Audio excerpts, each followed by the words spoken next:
Chapter 3, Dream of Red Chamber 2. The ancestral tombs of the great families all have excellent feng shui and excellent scenery. The grass house where the Lin family maintains filial piety is right at the foot of the mountain. If autumn comes, it is also picking chrysanthemums under the east trellis, leisurely looking at the southern mountains. If it was before, except for 3 meals a day, the remaining time, Lin Ruhai read books, copied Buddhist scriptures. Jia Min either accompanied him to copy, or sewed beside him. The two of them were busy with their own work, occasionally raising their heads to look at each other, also giving each other peace of mind and warmth. But Nan Hoa was worried about the couple's health. They had been vegetarian all day and had not exercised, so their weak bodies were not without reason. Moreover, one lost a child, one lost both mother and child, both are emotional accumulations. Staying in the room every day is not good for the feelings of others. Nan Hoa opened the window and looked outside. Only saw in front of the house surrounded by a very large yard. Because the master was a scholar, the 2 servants did not dare to plant vegetables on this land, but during the time of filial piety planting flowers on it was also not appropriate, so the whole yard remained empty.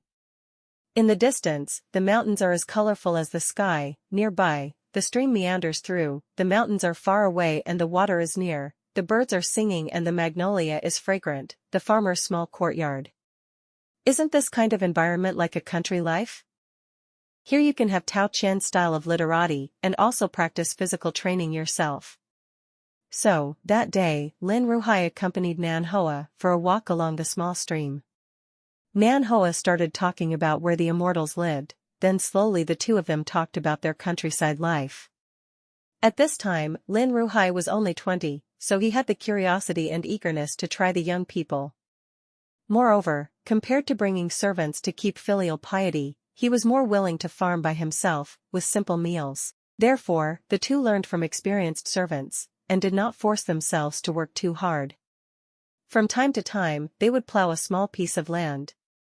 Once they had plowed the land, they would plant seasonal vegetables and fruits. After a while, when summer came, Nan Hoa clearly remembered that every summer, the wild strawberries in the southern mountains would grow bright red. That was what she loved to pick and eat in her previous life. They were even more delicious than the strawberries on the market. One day at dusk, she dragged Lin Ruhai into the mountains and found a large bunch of this fruit. The two of them picked a bunch. Since they had nothing to hold them in, they used Nan Hoa's handkerchief and a large leaf from the tree to wrap them. Finally, Lin Ruhai followed his wife's wishes and completely abandoned his shyness. He lifted up his shirt and carried a large pile of this fruit. At night, they used clean water to wash the fruit. The two of them sat at the head of the bed, chatting about heaven and earth, while throwing one into their mouths. They ate until their stomachs were full without realizing it. The two of them didn't dare to speak, afraid of being laughed at by the 2 old men next door. They lay on the opposite bed for half a moment, unable to stop laughing.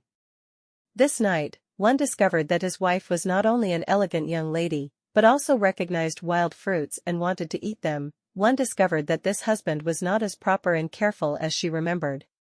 It turned out that when he was young, he was also a bit reckless and could not control his mouth. Later, after being taught, the two of them also understood not to be greedy. When they wanted to eat, they took a little and divided the remaining amount among the old nanny and the old housekeeper. The accumulation in her heart slowly dissipated, and with regular cultivation and training, Nan Hoa's pale face gradually turned rosy, and even Lin Ruhai became much more sturdy. The watermelons in the yard were ripe.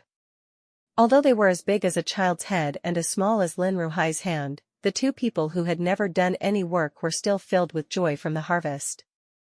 On a summer night, the couple sat shoulder to shoulder in the courtyard. One person picked the biggest and sweetest one, opened the lid, and used a spoon to dig and eat. Looking up, they saw a sky full of stars. Waiting for the crops to ripen, autumn has come. On the mountain there are 200 or 300-year-old ginkgo trees. The whole tree is golden yellow, the wind blows, the golden leaves fall down, the ground is covered with golden armor. Lin Ruhai took Nan Hoa to the forest to paint. When they returned, the old maid stir-fried some ginkgo nuts. There was a custom here, ginkgo nuts were poisonous, so they ate that many, depending on their age. The old nanny counted according to their age, not too many and not too few. The old maid's method evoked Lin Ruhai's memories, so he peeled the hot ginkgo fruit and told Nan Hoa about the interesting things he did when he was a child. After several autumn rains, the sky turned cold. It was even colder in the mountains. It seemed that the north had entered winter earlier than Jia Min remembered. At night the snow falls silently, in the morning the mountain fields are covered with white snow. The old butler looked at the red sweet potatoes that were as big as a child's arm and dug out that autumn day. He happily gave his two masters an idea, saying that roasting sweet potatoes in winter was the most delicious for farmers. Lin Ruhai immediately moved his mind. The lunch had not yet been fully digested. He was so excited that he invited Nan Hoa to start a fire to roast potatoes. The couple was full of confidence, not accepting anyone's help. In the end, with ashen faces, they grilled a few blackened things. After all, they did it themselves. In the past they didn't even look at the food. Both of them were filled with joy, extremely precious, and ate everything they could eat. Eating until his mouth was full of black charcoal, Lin Ruhai gently wanted to help Nan Hoa wipe her mouth, but the more he wiped, the dirtier it got.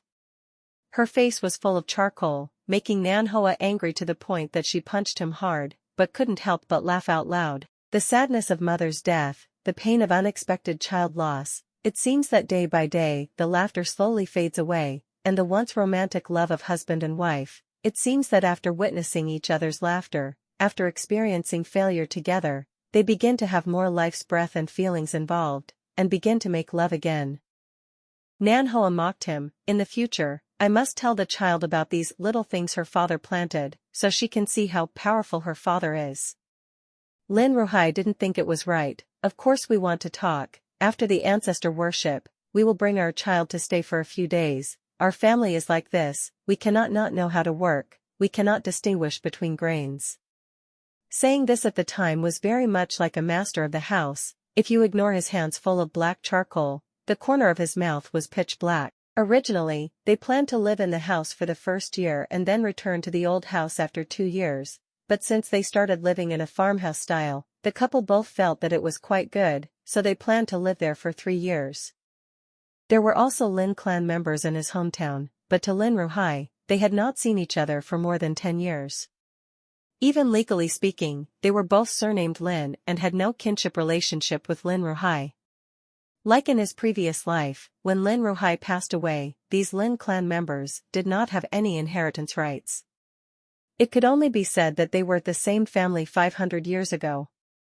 Thinking of the Lin family situation, Nan Hoa immediately thought about the future path. It's just that having children is fate. Jia Man's path is really not easy to walk. Until one day, a hungry dog came and broke into the courtyard. The old maid pitied it and fed it some food, but didn't expect that this dog would never leave from now on, guarding the courtyard gate. When Lin Ruhai and Nan Hoa came and went, it would wag its tail to please them. Whenever the wind blew or the grass moved, it would bark at the door, as if it had human nature. Nan Hoa brought it in, named it Bamboo Fence, and said it was their family living bamboo fence. From here, life turned into a husband and wife, 2 old servants, and a little dog. Nan Hoa got the idea from the dog knowing gratitude and repaying kindness. In the 2nd year of filial piety, Nan Hoa began to do good deeds in the name of the old lady of the Lin family. Giving porridge, treating patients for charity, distributing cotton clothes, paving the roads, building free schools. The Lin family's wealth accumulated over several generations, and later returning it to the national treasury, is not as good as now helping the poor people. When the filial piety ended, the entire Gusu knew that the Lin family was a great benefactor. Their good deeds were truly genuine, such as the porridge. The porridge was so thick that even a chopstick stuck in it wouldn't fall over. The medical treatment was free of charge. The cotton clothes were very thick and real. The schools were free. The teachers were really educated. The bridges paved the roads were all a blessing to the common people. Although she was doing things with all her heart, Nan Hoa still had some hope in her heart that one day, even if there was someone among them who had a fortuitous encounter and was grateful, he would be able to secretly take care of the Lam family during their difficult times. That would also be good. 3 years passed in an instant. Lin Ruhai was appointed as an inspector and took office in the capital. And Nan Hoa, in keeping filial piety, after 3 years of husband and wife thinking of keeping etiquette, also faced real married life, as well as Jia Min's memory, the darkest 10 years of struggling life in the capital.